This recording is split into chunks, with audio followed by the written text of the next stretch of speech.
श्रीराम समर्थ. जिवंत मोघ तेजस्वी वाणीने जीवन हे ज्याने दिले राष्ट्रा. आशेचा वसंत स्फूर्तीचा जनक ज्याची अलौकिक विचारणा. कळिकापे जासी काळ धाके जासी तुलना जयासी नसे साम्य. अधर्म खंडन धर्माचे मंडन संतांचे जीवन जो का झाला. सज्जना विश्राम धार्मिका राम राष्ट्रा सुखधाम जो का असे. चैतन्याचा गाभा स्वतस्ते जे उभा ज्याची दिव्य शोभा न पर्णवे. तयाच्या चरणी ठेवूनिया भाव तरुया हा भव तया पंथे. श्री समर्थ चरणा. नमस्कार. आजचा समर्थांचा विषय म्हणजे समर्थ रामदास स्वामी आणि श्रीराम या विषयावर बोलायचं किंवा या विषया मांडणीकडे जायचं म्हटलं की त्याचं मंगलाचरण एका ओळीत म्हणण्यासारखं असतं. ते म्हणजे रामदासी अग्रगण्यू कपिकुळासी मंडनू रामरूपी अंतरात्मा दर्शने दोष नास्ती. म्हणजे समर्थ आणि श्रीराम या नात्याला परस्पर समजावून घ्यायचं असेल तर रामदासी अग्रगण्यू कपिकुळासी मंडणू जो कपिकुळांचा मंडणू म्हणजे दागिना अलंकार आहे. कपी सगळं म्हणजे वानर कुळाचा असा. आता शब्दशः अर्थ घेतला तर हनुमंत हे वानर होते, ते महामर्कट होते आणि ते रामाच्या राम कथेमध्ये रामायणामध्ये रामाच्या आयुष्यामध्ये किती महत्वाचा रुद्रावतार होता ही पारंपरिक बाजू आहे. तत्वज्ञान म्हणून जेव्हा आपण या सगळ्या गोष्टीकडे बघू लागतो, तत्वज्ञान म्हणजे नुसतं विशेष विचार ऐकायचे असं नसतं. तत्वज्ञान म्हणजे जे मला आचरावेसे वाटतात, माझ्या आयुष्याचा तो भाग असावा वाटतो असं जेव्हा वाटायला लागतं तेव्हा ते तत्वज्ञान होतं, त्या तत्वांचं ज्ञान होतं. आता रामदासी अग्रगण्यू या तत्वज्ञानाला जगायचं असं समर्थ सांगतायत. का तर तो कपिकुळाशी मंडणू आणि रामरूपी अंतर. आता शब्दांचे अर्थ नुसते घेतले तर एक वेगळा अर्थ लागेल जो परंपरेला धरून आहे, पुराण कथेला धरून आहे, रामायणाला धरून आहे.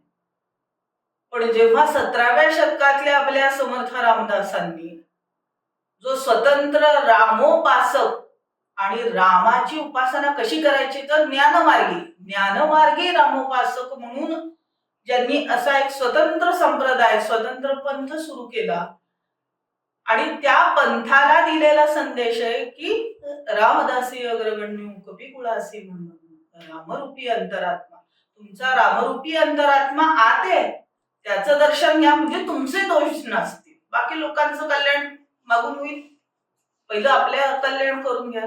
जो स्वतः कल्याणमूर्ती होतो तो लोकांचं कल्याण करू शकतो. जो स्वतः दोषपूर्ण आहे तो काय लोकांचं कल्याण कोण ऐकून घेणार अशाचं. समर्थ रामदास त्यांची ऐतिहासिक बाजू, त्यांची तत्वज्ञानाची बाजू खूप मोठे विषय, किंबहुना व्याख्यानमालांचे विषय. आजच्या रामनवमीच्या रामनवरात्राच्या या पर्वणीच्या काळामध्ये जर समर्थांचं चिंतन करायचं तर समर्थांनी जगलेलं तत्व म्हणून जे राम होतं ते अनुसरायचं असेल तर ते समजून घ्यायला. नुसती शब्दरचना अरे समर्थ कसे शब्दप्रभू होते, कसं वाङ्मयावर, हे कौतुक आम्ही गेली 400 वर्ष करतोय, सगळा समाज करतोय. पण तो जेव्हा अनुसरायचा तेव्हा परंपरेमध्ये समर्थांनी त्यांच्या त्या परंपरेमध्ये एक छान पाया घातलेला आहे. तो पाया अनुसरायचा. कसा अनुसरायचा, कुणी ठरवला, कुणी सांगितलं, परंपरेचे आत्ताचे लोक सांगतात म्हणून आम्ही विश्वास ठेवायचा का, असे चिकित्सक प्रश्न आता वाढत्या शिक्षणामुळं समाजाचा एक बुद्धीचा दर्जा उंचावतोय, त्यामुळे आता नुसतं श्रद्धेनं ऐकणं नाही तर प्रश्न येत आहेत आणि तेही चांगले आहेत. समर्थ म्हणजे 400 वर्षापूर्वी जांभेमध्ये महाराष्ट्राच्या अशा एका भागात जिथं पाऊस कमी अशा भागातून एक नारायण ठोसर नावाचा एका मोठ्या कुरकळणी जागीरदार कुळातला मुलगा उठतो आणि तो म्हणतो की मला रामाचं दर्शन घ्यायचंय, मला या हनुमंतासारखं व्हायचंय. घराच्या देवडीमधला तो हनुमंत त्यांना वेडावू लागला वयाच्या 5व्या 6व्या 7व्या 8व्या वर्षी. रामाचा दर्शनाचा ध्यास सुरू झाला. आजही तुम्ही जांभेला गेला तर राममूर्ती त्यांच्या घरामध्ये अशा आहेत जी वामंगारूढ सीता तिथे दिसेल तुम्हाला त्यांच्या इथं. आणि त्या दर्शनाला पंचक्रोशीतले 20-20 गावं तिथं लग्न झाल्यावर थेट दर्शनाला येतात. हे 400 वर्षापूर्वीपासूनची परंपरा आहे म्हणून सांगतात तिथले गावकरी. अशा पळकरणी घराचं आजही ते 700 खणाचं घर समर्थांचं कालावधी तिथे टिकलेलं आहे. आणि त्या देवघरातल्या त्या रामाच्या मालकी हक्काचा तो मुलगा उठतो आणि म्हणतो, नाही मला रामाचं खऱ्या दर्शन हवं ना, आणि ह्या मूर्तीच्या पलीकडचा खरं जो राम होता. त्या ध्यासामध्ये समर्थांनी वयाच्या 12व्या वर्षी जेव्हा त्या काळामध्ये पोरग उपवर झालं अशा वयामध्ये निघून आले. नंतर महाराष्ट्राचे एक प्रसिद्ध संशोधक आहेत डॉक्टर वीरा करंदीकर, त्यांनी एक मांडलेला मुद्दा मला पटतो, सांप्रदायिक असून पटतो, की समर्थांचं सावधपण ते त्यांच्या तत्वज्ञानात इतक्या वेळा सांगितलं गेलं की त्या सावधपणाला मध्यवर्ती ठेवून ही मागून दंतकथा समर्थांच्या चरित्रात जमा केली त्यांच्या परंपरेतल्या लोकांनी किंवा समर्थांवर श्रद्धा असणाऱ्या लोकांनी. कुणी नक्की केली हे सांगणं अवघड आहे 400 वर्ष, पण ती कथा मागून आली असाच वीरा करंदीकरांचा दावा होता. कारण 12 वर्षाचं पोर भर लग्नातून पळून गेलं आणि मग ते नाशिकला तपश्चर्येला गेलं, यावर चिकित्सक बुद्धी विश्वास ठेवत नाही. आणि ज्याला मलाही संशोधक म्हणून नक्की ही बाजू त्यांची पटली. समर्थ नाशिकला गृहत्यागानंतर गेले आणि तशीच हनुमंतासारखी मी उपासना करणाऱ्या अट्टहासानं पंचक्रोशीमध्ये तिथल्या त्यांनी त्या पंचवटीमध्ये तपश्चर्या आरंभली, एकाकी चाललेली उपासना.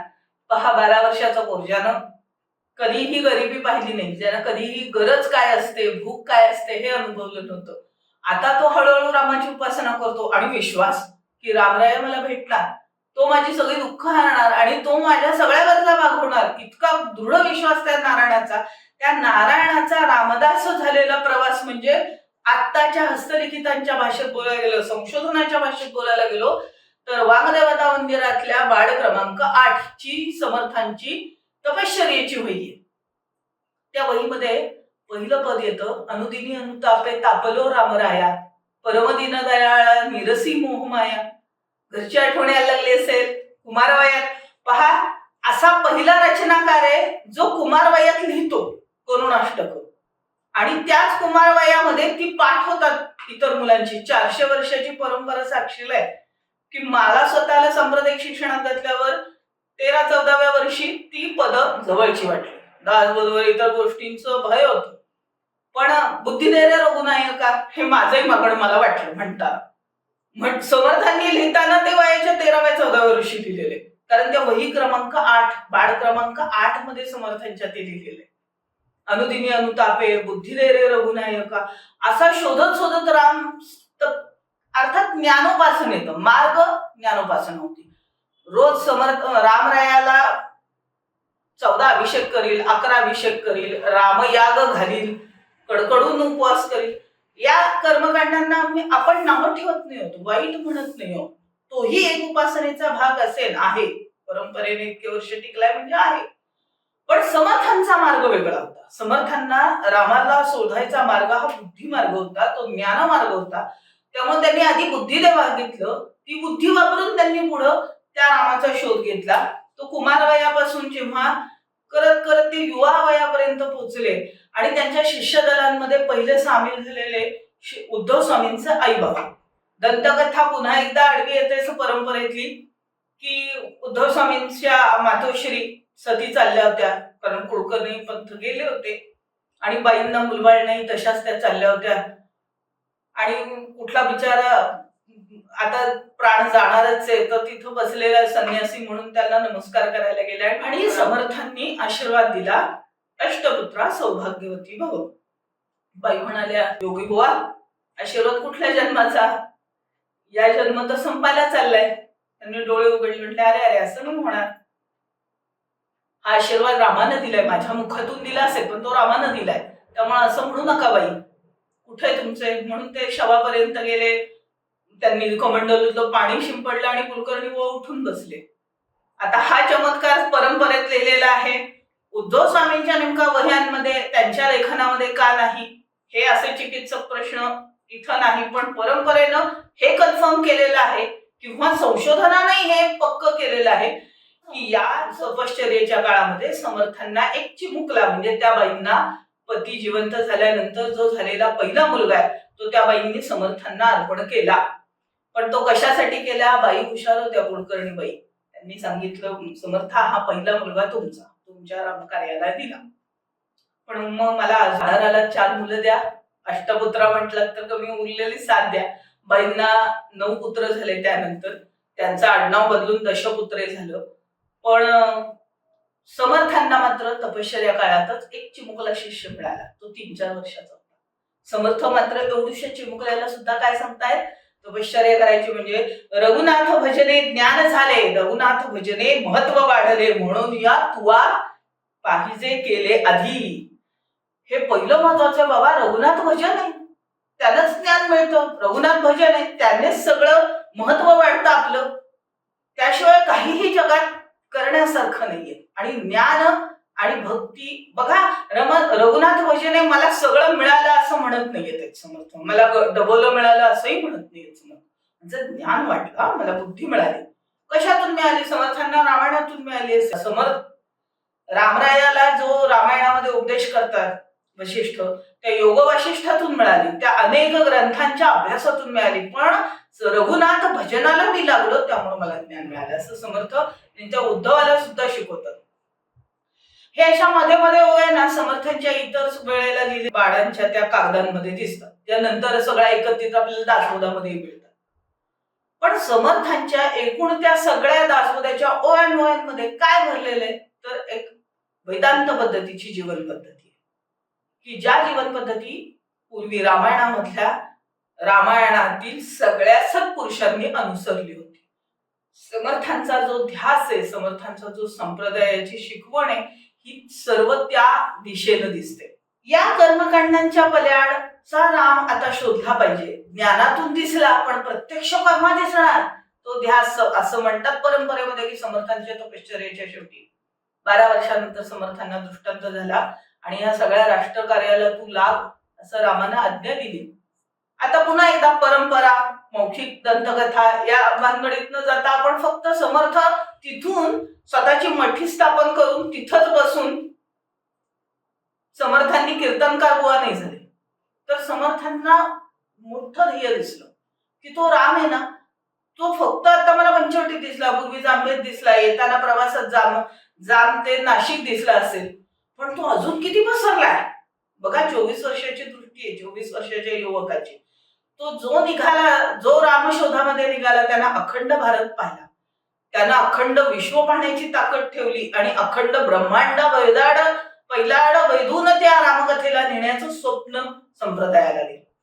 कारण समर्थांना लक्षात आलं की ह्या पृथ्वीला, या विश्वाला निर्माण करणारा जो परब्रह्म आहे तो सुद्धा रामरूपी आहे. आणि ही जे काही त्यांनी दर्शनं घेतली ती भारतभर फिरत असताना सहजतेनं वाढलेली, प्रगल्भ झालेली ती बुद्धी होती.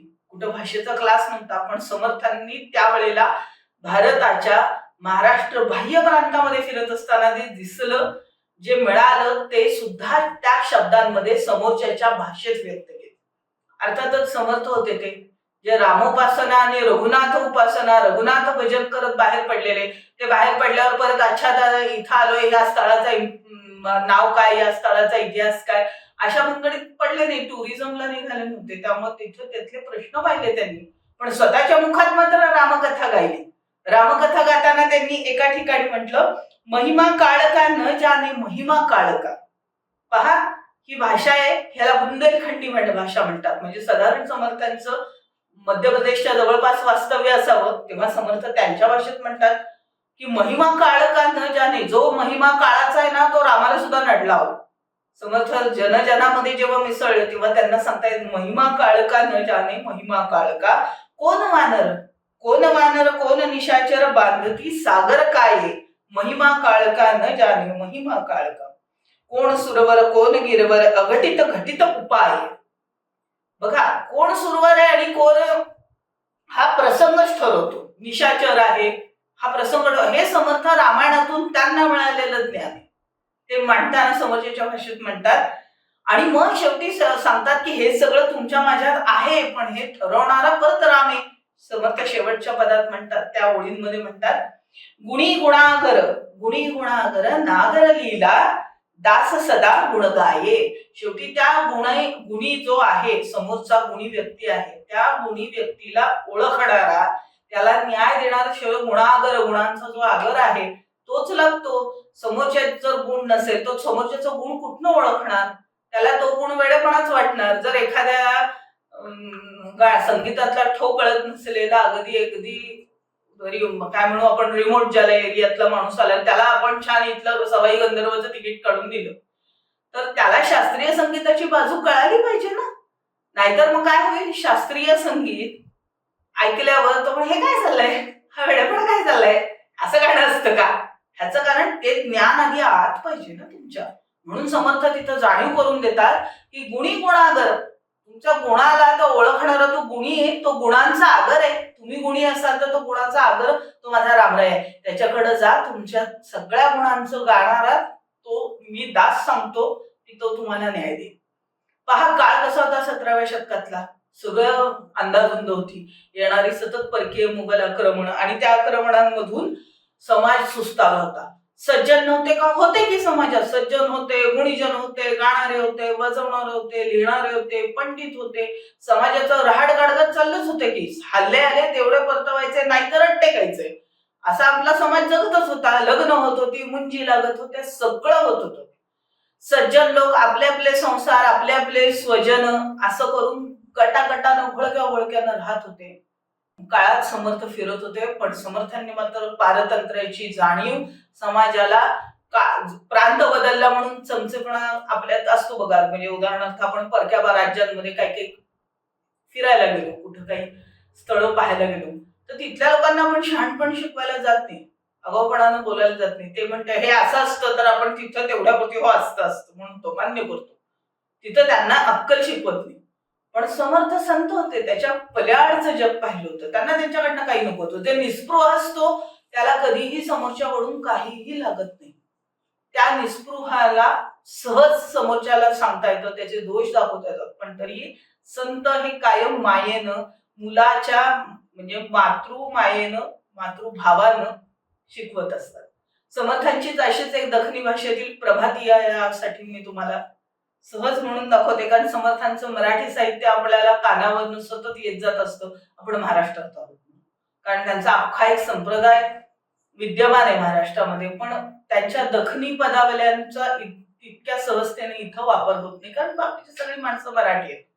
समर्थ एका प्रभातीयेमध्ये म्हणतात, जागोरे तुम भाई, जागोरे तुम भाई, राजा राम की दुहाई, जागोरे तुम भाई, जगत का जोर देख के मत दहशत खाओ बाई, साहब अपना साथ करेंगे प्रेम से करो लड़ाई, जागो रे तुम भाई, राम नाम का तोहफा पाकर करो तड़क लड़ाई, रामचंद्र का फतेह नगारा झाड़ो झड़क झड़ाई, जागो रे तुम भाई, रामदास कहे दिल से बाबा छोड़ो मोह बुराई, प्रेम भये रे क्रोध तुम्हारे अवर है दुश्मन भाई. अवर म्हणजे और भी है दुश्मन.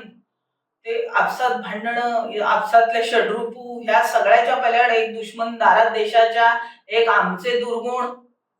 तर जागे व्हा, सकाळच्या झोपा पूर्ण करा, ब्रह्ममुहूर्ताला उठा, जागो रे तुम भाई, राजा राम की दुहाई, राजा रामाची शपथ आहे तुम्हाला, उठा आता तरी खडबडून जागे व्हा. समर्थांनी पारतंत्र्या काळामध्ये 400 वर्षापूर्वी तो समाज झडझडून जागवला.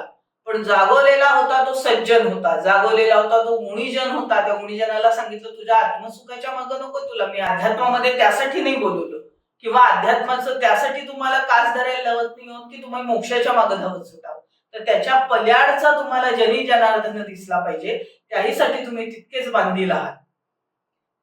समर्थांनी अशा प्रकारे सांगितलं होतं की नाही, तसा उद्देश होता की नाही, त्याची चिकित्सा येतेच मनात. ऐकताना अचानक काहीतरी वेगळं ऐकायला मिळालं की चिकित्सा पहिला येतो प्रश्न, त्याचा पुरावा एक छानसा आढळला.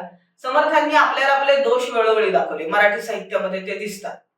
मी मराठी साहित्य मागून सांगते, पहिलं त्यांचं दखनी साहित्य सांगते की ज्यामध्ये समर्थांनी तिथं गेल्यावर समाजाला त्याचं दोषांकडं अंगुली निर्देश केला आणि सांगितलं तू अळशीपणा करूच नको, अळशीपणा सोड. आणि रामाचं नाम चुकीच्या पद्धतीनं वापरलेलं समर्थांच्या लक्षात आलं. उत्तरेकडे आपण गेलो की छोट्या छोट्या गोष्टीत राम हा प्रत्यय लावायचा, उपाधी लावायची सवय आहे तिकडच्या भाषा शैलीला, तिथल्या स्थानिक. त्यामुळे समर्थांनी ते पदात ओढला तो मुद्दा आणि समर्थांनी आळस दाखवला समाजाला की आळस सोडला पाहिजे. पारतंत्र्यात समाज का जातो? तुमचा आळस कारणीभूत आहे. तुम्हाला स्वतंत्र व्हायला तेवढी निकड वाटत नाहीये, तेवढं झळझळून उठावं वाटत नाही.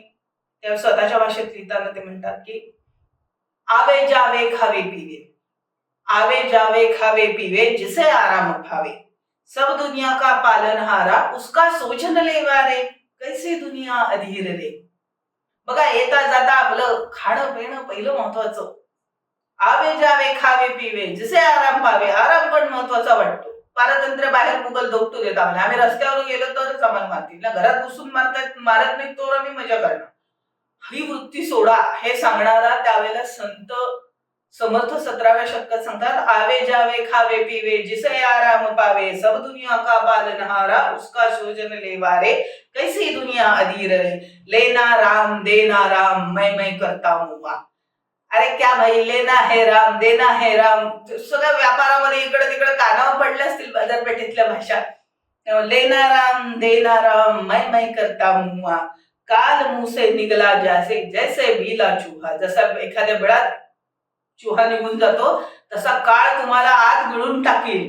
काय उपमा आहे तिथल्या तिथं की रामदास कहे गुमसू दे हे करसो नहीं मर जावे, रामदास कहे गुमसू दे हे करसो नहीं मर जावे, जब काटेगा खाकर और पेंडा होते सोवे. पेंड्यासारखं पडून नुसतं झुकता काढतोय, जमून खातोय चांगला. कधी होणार? तुम्ही कधी रामाचा शोध घेणार? आता हा प्रश्न मराठीत विचारला नाहीये का? फक्त बाहेर फिरायला त्यांना फक्त महाराष्ट्रीय लोक सगळे आळशी दिसले का? नाही, दोष सगळ्या राष्ट्राला आला होता, म्हणून तर पारतंत्र्य अख्ख्या राष्ट्रावर होतो. तोच प्रश्न जेव्हा महाराष्ट्रात होते तेव्हा महाराष्ट्रातही विचारला गेला. घटिका गेली पळे गेली, तास वाजे झणाना, आयुष्याचा नाश होतो राम रे म्हणाना. एक प्रहर, दोन प्रहर, तीन प्रहर गेले गेले, चौथा प्रहर संसाराच्या चावटीने नेले, राम काही झोप काही सुखासंगे गेली, राम काही झोप काही सुखासंगे गेली, ऐशा आठा प्रहरांची प्राता वासाहात झाली, दास म्हणे तास बरा स्मरण सकाळा देतो, क्षणोक्षणी राम म्हणा ऐसेपणा होतो. पहा, समर्थांचा राम क्षणोक्षणाला त्याचं स्मरण केलं पाहिजे, नामस्मरण केलं पाहिजे, पण बरोबरीनं घटिका गेली पळे गेली, तास वाजे मिनिट जात आहेत, आयुष्य संपत चाललंय आणि आम्ही हलायला तयार नाहीये. आम्ही आमच्या नेहमीच्या गोष्टी, नेहमीचे स्वार्थ, नेहमीच्या आयुष्याच्या मौज मजा सोडायला तयार नाही. म्हणजे आत्ताच असं आलंय समाज, असं नाहीये. 400 वर्षापूर्वी तीच परिस्थिती होती. बहुतांश वर्ग जसा वागतो ती त्या समाजाची ओळख ठरते. त्यामुळे समर्थ सगळ्या बहुतांश वर्गालाच हलवतात आणि झळझळून हलवून सांगतायत हल्लं पाहिजे. नाही तर कारण काय? थोडं घाबरावं लागतं. शिक्षक होते ते चांगले, संपूर्ण समाजाचे शिक्षक म्हणून उभे राहिले होते. नुसता दोष दाखवून होत नाही, तर त्याचे अपाय काय होतात ते सांगावं लागतं की त्यामुळं काय नुकसान होऊ शकेल तुझं. समर्थ सांगतात, हरिगुण तब कैसा गावेगा, हरिगुण तब कैसा गावेगा, काल निकट जब आवेगा. आत्ता मरण जवळ येईल, केव्हा मरण आहे सांगू शकशील का बाबा तू? कफ से कंठ दबावेगा. बघा किती शास्त्रोक्त पद आहे बघा. मरताना माणसाला घरघर लागते, सगळं नीट लिहिलं जातंय.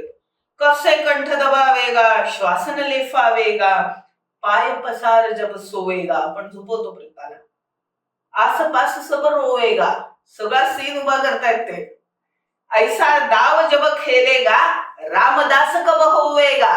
असं जेव्हा सगळं होईल कल्याण, आयुष्याचं कल्याण म्हणजे संपून जाईल आयुष्य, तेव्हा रामदास केव्हा होणार? रामाचा दास.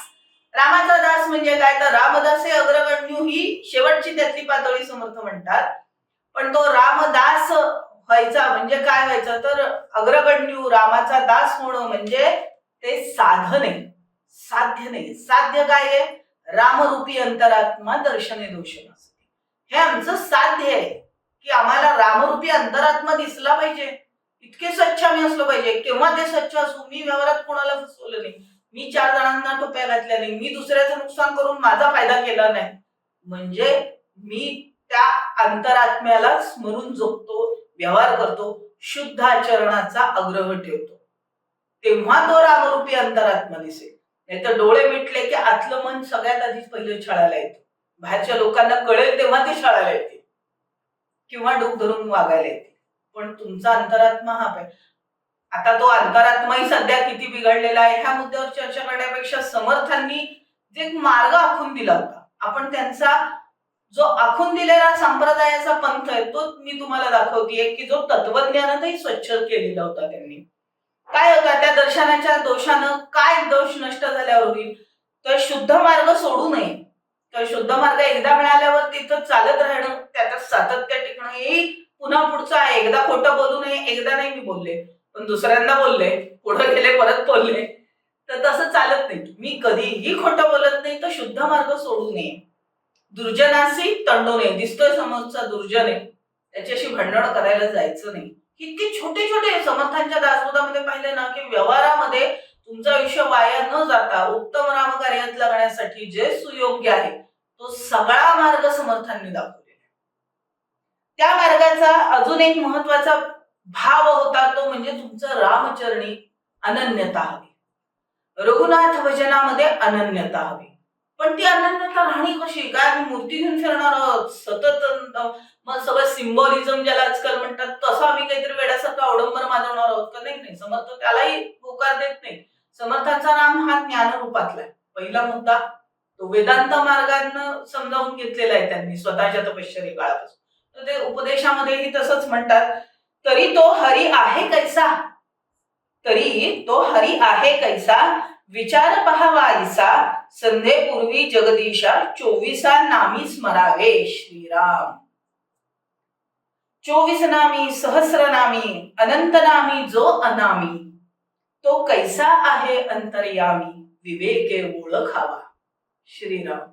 हे दासबोधातले आहे की समर्थांनी आज सुरुवात करा, संध्येनंतर नाव घ्या. संध्येमध्ये 24 नामांमध्ये दिसेल नाही, नंतर 24 नामीचं सहस्रनामी करा. सहस्रनामीच्या पुढं मोजायचं सुटलं, इतक्या अनंत नावेळा नाम घेतलं, त्याच्या पल्याडचा तो अनामी आहे, ज्याला रूप नाही रंग नाही, परत ब्रह्म. ते तुम्हाला जाणवतोय का?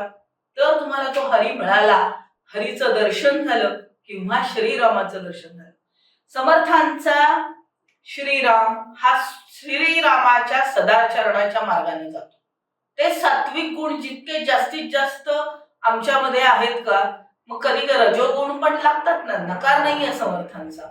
हनुमंत हे आचरणाचं आमचं मुख्य आराध्य. समर्थांच्या या संप्रदायाचं पहिलं मंगलाचरण, हनुमंत आमची कुळवल्ली राम मंडपा गेली वेली, श्री राम भक्तीने फळली रामदास या बोलीला या नावे. ह्यात इथंच समर्थ सांगतात हनुमंत आमची कुळवल्ली आहे, ते आमचं पहिलं अग्रगण्य आहे. अग्रज म्हणजे थोरला, मोठा, ज्येष्ठ हनुमंत, त्याचे आम्ही धाकटे, म्हणजे आम्ही त्याच्यापेक्षा फार वेगळे असता का नाही, आम्ही त्या कपी कुळातलेच आहोत. आता तो कपी कुळ, आता पहा आम्ही काही माकडं नाही आहोत, वानर नाही आहोत, मग तो कपी कुळ आला कुठनं? राम ही जर प्रतीक कथा मानली, रामायण ही जर प्रतीक कथा मांडली, पण समर्थांच्या तत्वज्ञानामध्ये हळूहळू घुसलो की ती प्रतीक कथा हे लक्षात येतं. त्या प्रतीकांमधला जितका राजा राम श्रेष्ठ आहे, कारण तो कधीही एक पत्नी, एक वचनी, एक बाणी, त्याचा आदर्श सोडत नाही, त्याची अनन्यता सोडत नाही, त्याच्या तत्वांशी असणारी, तितकाच महत्वाचा त्यांचा तो रामदासी अग्रगण्य दिसतो. की रामाचा जो दास आहे ना, जो अग्रज आहे, सगळ्या प्रश्नांमध्ये, संकटांमध्ये रामाच्या अग्रगण्य दिसतो तो. पण त्याच्या बरोबरीनं तो कपिकुळासी मंडळू हे म्हणतात. कपिकुळ म्हणजे काय, तर प्रतीक मानलं तर राजा रामाच्या सहाय्यक असणारा, तर ताकदीने, क्षमतांनी गुणवान, गुणसंपन्न अशा हनुमंताच्या बरोबर असणारी त्याची वानर सेना. ती वानर सेना समर्थ संप्रदायामध्ये कुठं बनलेली आहे? समर्थांनी सज्जन म्हणून. सगळे सज्जन जे संप्रदायात येतात, गुणीजन जे संप्रदायी होतात, आम्ही स्वतःला रामदासी संप्रदायी म्हणवतो. म्हणजे काय, तर आम्ही पहिले सज्जन असलो पाहिजे. आम्ही रामदासी संप्रदायी आहोत, आम्ही रामदासी अनुग्रहित आहोत, म्हणजे आमच्या शब्दाला किंमत येते. का? आम्ही दिलेला शब्द बदलणार नाही. आम्ही विनाकारण किंवा शक्यतो किंवा बहुतांश वेळा निष्ठेनं खरं बोलू. खरं बोलावं जिथं लागणार नाही तिथं आम्ही आत्ता नंतर सांगते तुला, आत्ता सांगता येणार नाही. इथं असं पळता येतं हे हनुमंताच्या जीवनाचरणातून आपल्याला दिसतं. पण वानर हे तर त्याहून होणं कठीण आहे. कारण रामायणातले वानर तुम्ही पाहिले तर एका वनवासी रामाची सीता पळवून नेली, त्या राक्षसाचा वध करायला जो रामालाही कठीण आहे, त्या राक्षसाचा वध करण्यासाठी अख्खा समुद्रावर सेतू बांधायचा. तो सेतू बांधल्याबद्दल रामराया पगार देणार नव्हता, त्यांचं महिन्याचे खर्च भागवणार नव्हता. ते युद्ध जमल्याबद्दल नंतर मांडिवलीहून त्यांना काही डबली येणार नव्हती अयोध्येतून, किंवा आता तू जिंकलास, तुझी बायको मिळाली, चल आम्ही पण अयोध्येत येतो, आम्हाला एवढे एवढे एवढे आमचे रिटर्न दे, असा प्रश्न नव्हता. किंवा पद दे तुझ्या अयोध्येतली, हाही प्रश्न नव्हता. ती वानर मंडळी आली. हा अत्यंत गुणवान गुणसंपन्न अयोध्येचा राजा आहे, त्याची पत्नी पळवणं ही चूक आहे. आणि त्यांच्या त्या सत्कार्याला, स्त्रीच्या एका सन्मानासाठी होणाऱ्या युद्धाला आम्ही तुझ्या बरोबर येतो, चल आम्ही तुला मदत करतो. जितके सहजतेनं आज इथं तुम्ही जवळपास, तुमच्या जवळपास जे कुठल्या सद्गुरूचं, म्हणजे कोणाच्या इथं गजानन महाराजांचं असेल, कोणाच्या इथं शंकर महाराजांचं असेल, कोणाच्या इथं स्वामी समर्थांचं असेल, पण त्यामध्ये सद्गुरू मंडळींचे तुम्ही भंडारे बघा, त्या भंडाऱ्यांमध्ये चांगल्या चांगल्या पदाची माणसं येतात, कामं करतात, वाढप्याची कामं करतात, लोकांना गाईड करू लागतात, रांगा लावू लागतात, स्वयंसेवकांसारखी कामं करतात, निघून जातात. का देवस्थानला त्याचे रिटर्न मागतात, त्या दिवसाचा रोज माझा इंजिनियर म्हणून बाहेर एवढा मिळतो तेवढा तरी तुम्ही द्या म्हणून मांडतात. कधी पाहिलं नाही, कारण त्यांची निष्ठा त्या सद्गुरूंशी असते. तशी रामावर निष्ठा ठेवणारे वानर ते सज्जनांचं प्रतीक आहे. कारण त्यांच्याकडे गुण होता. गुण नव्हता का? त्या दगड अशी शोधून आणायची जी सागरावर तरतील, त्याचा तो सगळा सेतू बांधायचा, पलीकडे जायचं, वेळ आली तर प्राण द्यायचा, हे सुद्धा आम्हाला वेळ आली तर आम्ही देऊ, पण तुझी बायको सोडून आणू, कारण ती बायको तुझी एकट्याची बायको नाही, पण इथल्या प्रांताच्या प्रमुखाची बायको पळवून न्यायची वेळ जाईल, तर आज आमच्या पांगुलीवाली कुठनं सेफ राहणार आहे? हा सहज भाव आहे की एकाला विरोध, एक रस्त्यावर उतरलाय, मी त्याला मदत करेल कारण ते सत्कारी आहे. समर्थ त्यांच्या संप्रदायासाठी 400 वर्षापूर्वी अशा सज्जनांना हाक मारत होते रस्त्यात उतरून. त्याचं नाव मनोबोध किंवा मनाचे श्लोक आहे. की त्या मनाच्या श्लोकामध्ये सामुदायिक आचरणाच्या शुद्धतेला मान आहे, ज्याला पालुपद म्हटलेलं. तुम्ही कुठलंही पद ह्या पालुपदात, त्या पालुपदांमध्ये तुम्हाला सामुदायिक धड बघायचं. याचं पुन्हा पुन्हा आव्हान, पालुपद म्हणजे तेच पद पुन्हा येतं, तेच पद समर्थ त्या एरियातल्या त्या भागातल्या लोकांना रस्त्यात उभारून ओरडून सांगतात. त्यांना भिक्षेचे श्लोक सुद्धा म्हणतो आम्ही संप्रदाय. त्या मनोबोधामध्ये पालुपदांव्यतिरिक्त काही जे श्लोक येतात, त्या श्लोकांमध्ये श्लोक म्हणणाऱ्याला आत अंतर्मुख करणारी प्रतिबिंब उमटायला लागतात. समर्थांनी उपासनेचे जे काही मार्ग आहेत ते सांगताना सांगितलेले आहे. बघा, मी माझ्या समर्थांचं पद म्हणतो, तुमचे दोष दाखवतोय म्हणता म्हणता,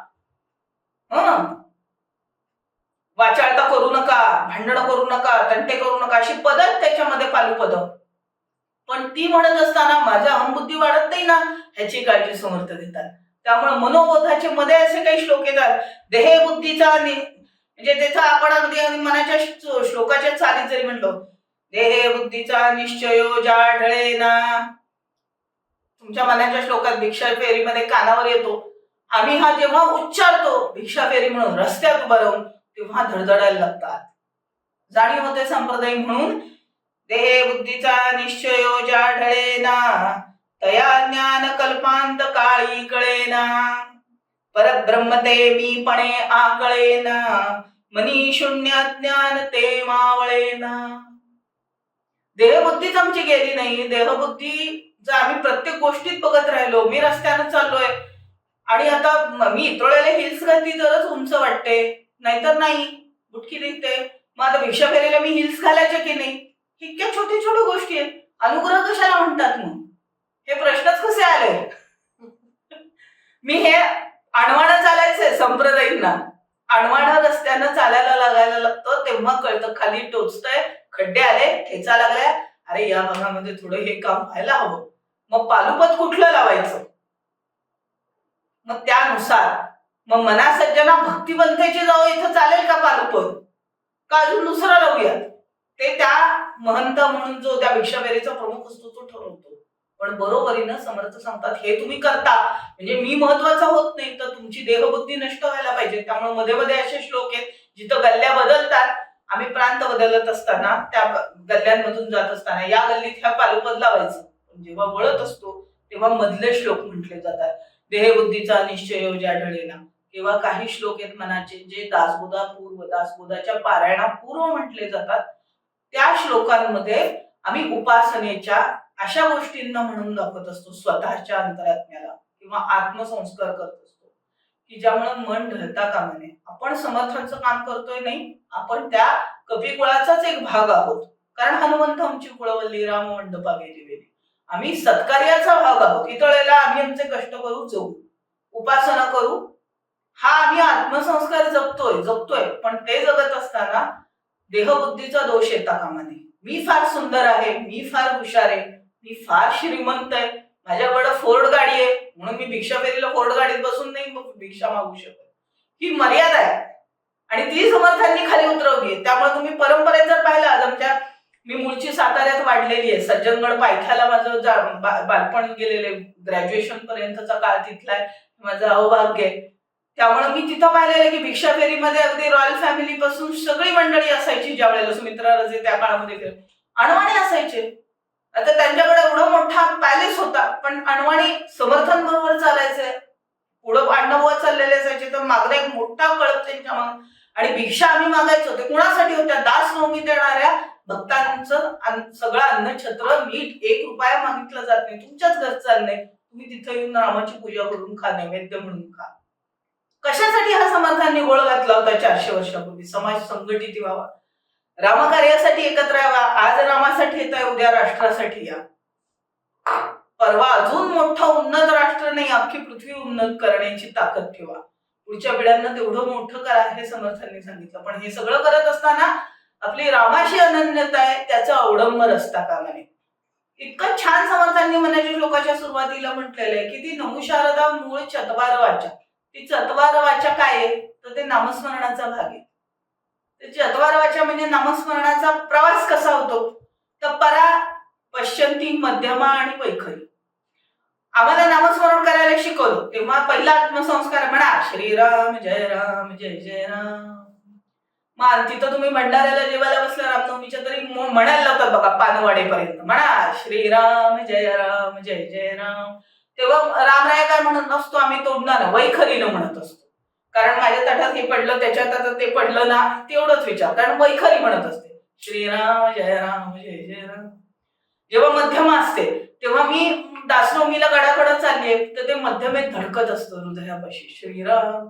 मी तोंडाला घेत नाही, कारण गाडीमध्ये बाकीच्यांना काय, मला अवडंबर माजवायचं नाही, पण मला रामाचं स्मरण करायचं. आज जो एक आत आवाज म्हणत असतो, जो बाहेर वैखरीनं ऐकायला येणार नाही, त्या मध्यमेत येतो, तो एकदा सवयीचा झाला तर माझ्या काम करता उठता बसता तो मध्यमेतलं नामस्मरण सुरू होतं. समर्थ म्हणतात की मध्यमेच्या आधी पश्चंती, पश्य अरे धातू येतो, बघणे संस्कृतचा, तर मग त्या बघण्यामध्ये म्हणजे तो दृश्य, डोळे मिटले की मला श्रीराम दिसतात, असं काय दिसत. तर नामस्मरणाच्या पदार्थ ते श्रीराम जातात. माझ्या कामामध्ये तो राम आकारू लागतो. हे रामभक्तानं काम केले हे दिसायला लागतं, कारण ती सात्विकता त्याच्या कलाकृतीमध्ये, त्याच्या प्रत्येक कामामध्ये, अगदी साध्या रोजच्या स्वयंपाकामध्ये सुद्धा तो राम जाणवायला लागतो, कारण तो पश्चंतीमध्ये गेला. श्रीराम श्रीराम पश्चंतीमध्ये. आणि त्यानंतरचा शेवटचा श्रीराम परामध्ये जातो. परा म्हणजे सगळ्यात पहिली वाणी, जी वाणीचा पहिला भाग, तर त्या भागामध्ये जेव्हा नामस्मरण सुरू होतं तेव्हा ध्यानासाठी निराकार मी त्या परब्रह्मरूपी रामाचं स्मरण करतो. त्यावेळेला ना नामाची गरज लागत, ना आकाराची गरज लागत. ते सर्व तुम्ही संत महापुरुषांचं पाहिलं तर ज्यांना चतुर्थ देह म्हणतात, महाकारण देह तो घेत असतो, ते नाम आहे. त्यामुळे त्या व्यक्तींचे आपण अनेक चमत्कार आपल्या परंपरेत हजारो वर्ष या देशात अनेक कथा, अनेक संतांच्या, तर त्याचा भाग आहेत अशी एक मान्यता आहे. शेवटी माणसाची एक मर्यादा अशी आहे की आपण स्वतः करून पाहिल्याशिवाय, मी बर्फाच्या इथं बसून कितीही तुम्हाला कथा सांगितल्या तरी प्रत्यक्ष हिमालयात जाऊन भुरभुर बर्फ पडत असताना जो अनुभव घ्याल तो खरा. जसं मी सांगेन की नामस्मरणाचा तो प्रवास आहे की जो वैखरी मध्यमा उलटाही जातो सुलटाही जातो. पहिला सुरुवात होते तेव्हा ती वैखरीतून होते आणि नंतर प्रवास उलटा येतो तेव्हा तो परेकडनं जातो. म्हणजे आम्हाला अण्णाभाऊ छान सांगायचे की आता वैखरीचा प्रवास आहे तो मध्यमेचा होईल आणि तुमचा पश्चंतीचा प्रवास हा तुम्हाला सांगावा लागणार नाही, तो लोकांना तुमच्या कामात दिसायला लागेल की हे समर्थ भक्ताचं काम आहे. हे त्यानं केलं म्हणून त्यात राम आकारलाय, जो समर्थांच्याही याच्यात कामामध्ये दिसतो, समर्थ भक्तांच्या कामामध्ये दिसतो.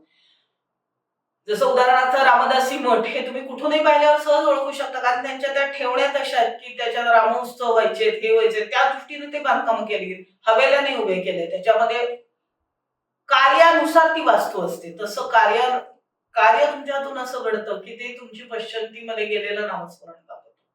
समर्थांचा राम कसा होता हा विषय मला जेव्हा उज्ज्वलताईंनी दिला तेव्हा सांगताना खूप विस्तृत आयाम होता त्याचा. मला एका व्याख्यानामध्ये तो जमेल असं वाटत नव्हतं, कारण व्याख्यान मालेचा विषय समर्थांचा राम म्हणजे.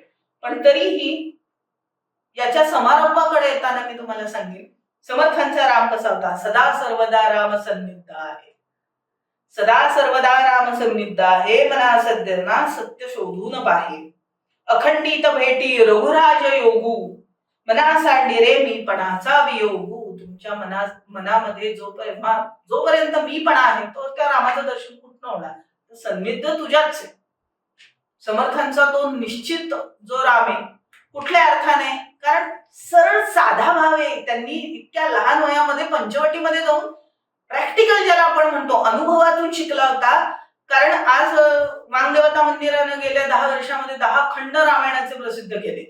का हो, समर्थांनी स्वतःचं वेगळं मंदिर टाकून तिथं हे करून पंचायत स्थापून त्याच्या 10 पूजा 50 रामयाग आणि त्याचं एवढं मोठं कर्मकांड नाही उभारलं, तर रामायण अखंड एक टाके लिहून काढलं. कुठलं तरी बघून एखाद्या सज्जनाचं लिहिलं असेल, काहींचे दावे असे आहेत की नाही ते पाठ करून लिहिलं होतं. मी संशोधक आहे त्यामुळे मी काही निश्चित दावा करणार नाही, पण समर्थांनी एक हस्तलिखित रामायण लिहिलेले 1700 पानं वांगदेवतेकडे आताच संशोधन मंडळाकडे आहे. त्या रामायणामधून समर्थ काय शिकले की वाल्याचा वाल्मिकी होत असताना त्यानं कुठलाही रामयाग घातला नव्हता. त्यानं कुठलंही कर्मकांड अभिषेक या गोष्टींना मी नकारात्मक घेत नाही, हे पहिलं तुम्ही ऐकताना लक्षात घ्या. या गोष्टी असतील आवश्यक, त्या आहेत, त्या प्राथमिक आहेत, पण त्याच्या पलीकडचा समर्थांना राम दिसतो तो ज्ञानमार्गातून येतो आणि त्या ज्ञानमार्गाची सुरुवात समर्थ कुठेतरी नामस्मरणाशी जोडतात. त्या सन्निध असणाऱ्या रामाला गाठायचं कसं, तर त्या शारदेच्या वाचा आहेत त्या वाचेत नामस्मरण चतवार वाचेत जातं, तेव्हा गमूपंथ आनंद या राघवाचा. त्या राघवाच्या अनंत पंथाकडे तुम्ही चालायला लागलेले आहात, पण त्या चतवार वाचत नामस्मरण जाईल तेव्हा. हे मनाच्या श्लोकाचा पहिला गिअर, जो 5th गिअर म्हणतो मी, आम्ही ज्याला हसत म्हणायचो त्यावेळेला शिकत असताना. कारण पहिल्या श्लोकावरच आमच्या अख्ख्या गणीचा तो संपूर्ण शिबिराचा वर्ग राहिला, की तो एक वर्ग 4 दिवसाचा असायचा, सुट्ट्या जोडून घ्यायचेच अण्णाभाऊ, आणि आम्ही सगळे युवा गटात होतो. समर्थांचे मनाचे श्लोक हा सगळ्यात शेवटचा साहित्य प्रकार शिकवला जातो परंपरेमध्ये, संप्रदाय. पहिलं करुणाष्टकापासून सुरुवात होते. सवाया, जेव्हा आम्हाला 10, 12, 11, 15 या वयामध्ये अखली नाही तुम्ही हे पाठ करा, स्तवन पाठ करा, हे पाठ करा. मग मधल्या एका ह्याच्यात दासबोध सुद्धा समर्थ आमचा आम्हाला शिकवून घेतला गेला. पण मनाचे श्लोक शिकवायला तुम्हाला समाजाला अक्कल शिकवायची. तुमच्या आचरणात आलाय राम, तुमच्या आचरणात आलेच समर्थ, तर मग मनाचे श्लोक म्हणा. आणि मनाच्या श्लोकामधले जी त्याच्यातली गहराई आहे, त्याच्यातलं जे तत्वज्ञानाचं सखोलपण आहे ते इतकं सुंदर आहे. कारण समर्थांच्या इतर भाषांचं तत्वज्ञान वाचायला लागलो की त्याच्यातलं समर्थांनी हर एक पातळीतल्या समाजाच्या, मग तो कुठल्याही भाषेचा असो, तो बुंदेलखंडी असो, तो अवधी असो, तो ब्रजी बोलणारा असो, तो वृंदावनातला असो, त्या प्रत्येकाच्या भाषेच्या लहेजामध्ये 300 पदं मला संशोधित करता आली. अजून पुढच्या काळात हजारो पदं सापडतील अशी मला विश्वास वाटतो जेव्हा मी त्यांचं तत्वज्ञानाचं सखोलपण अभ्यास करते. आज रामनवमीच्या या नवरात्राच्या निमित्तानं जो इतका छान उपक्रम या संस्थेनं घेतला, आणि उज्ज्वलताईंनी आम्हाला त्याची संधी दिली की या संप्रदायातर्फे या संप्रदायाच्या संशोधन कामाला त्यांना एवढं निवडावं वाटलं की चला की ह्यांना बोलायची संधी द्या. पण संशोधन त्यावर अभ्यास करणं एक आयुष्य अनेक आयुष्य 400 वर्ष परंपरा चालल्या समर्थांचं तत्वज्ञान इतकं सोपं नाही. त्यामुळे त्यांना अवतार वगैरे म्हणण्याची मधल्या काळामध्ये 100 वर्षापूर्वी काहींनी अतिशयोक्ती केली असं म्हणून येतात आपण. कारण तो त्याचा भाव असतो. अनंतकोटी ब्रह्मांड नायक हे उपमा अनेक जण आपल्यासोबत बोलून देतात. म्हणजे ते चुकले दाखवा पुरावा असं नसतं. आपल्या परंपरा आपली आई आपल्याला जगातली सगळ्यात सुंदर स्त्री वाटत असतेच ती. कारण तो निसर्ग दत्त परमेश्वराच्या कायद्यातले मुद्दे ते आपल्या इथल्या कायद्यांमध्ये कॉपीराईटच्या पकडले की मजा येते सगळी.